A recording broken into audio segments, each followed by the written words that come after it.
I think that we have everybody stay at the school. We have no one leave. I think that just says so much to everyone in the public, everyone at the NCAA, that this place is still what it was, and there's still people who care about this program, and one man's not going to take this thing down, and and no one's going to tear us apart. No matter what happened here, as bad as it was, and we feel for the people that were affected by that and that were victimized by that, and we're doing it for them too. We're doing it for everybody in the Penn State family, and that's why we're putting this on our shows. Look, I got this platform. John over there, Jordan Hill, Coach O'Brien. We wanted to do this. We wanted to come out here and tell the public. We're doing it. We're doing it for all these people. We're doing it for our Penn State nation, our teammates, our fans, our family, our alumni, everybody who put on the uniform. That's what we're doing it for. And that's and this place is still what it was. I mean, Penn State graduates 8 out of 10 of its players. It's number one in all of the country. So to say that we ever put football ahead of education, I want to know who said that, because they're lying to you. I mean, Joe used to kick off players. We played without guys, great players, that didn't go to class, and they didn't play football with us. They got kicked off the team, or they didn't play Saturday. I mean, you want to talk about a guy that's all he, I mean, sometimes I felt like he cared more about, he cared, sometimes I care about it, I think he didn't care about football. And I was like, Coach, listen, we got to play a game. I mean, come on, guys skip the class. I'm thinking like, hey man, I've skipped the class before, like, come on. But he didn't care about that. He knew what it was to have a degree, and he knew what it was to have an education, because that'll take you further than any football game will take you, and that's going to stay with you for life.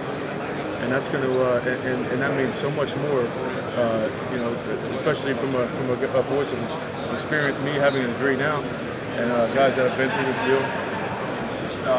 We're sticking together, and like I said, no one's tearing this thing apart. Even though you're going to a new area here, does Joe still mean a lot to other people that ask you about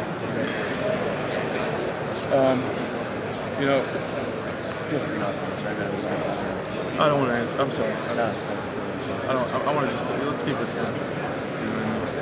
I will say this though, that no one can change history, and no one can change what he's done for my family, and I respect him for that, and that's where I'll leave it. Dealing with a couple guys that show on the fence, do you let them come to you, or do you work active and talk to them, text them?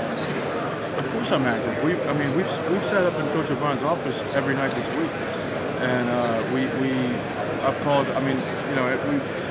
Anybody who is on the fence, they got a call from us, or they got a call from Coach O'Brien at least once, or they got a call from any alumni, or they got a call from active players on NFL rosters, or you name it.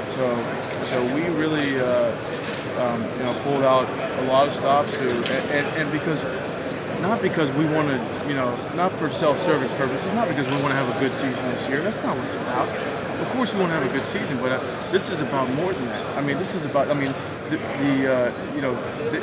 they're giving us every opportunity to tear this thing apart. It's set up that way. So there's just so many intangibles that go in with a situation like this, and guys sticking together through adversity and taking an opportunity to show people that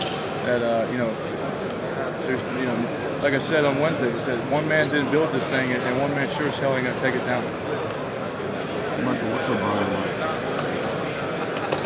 Coach O'Brien's one of the best leaders I've been around, and ever since we spoke on the phone in January when I found out he was going to be our head coach, I knew that he was the right man for this job, and he was a Penn State guy, and because of his character and because of his values.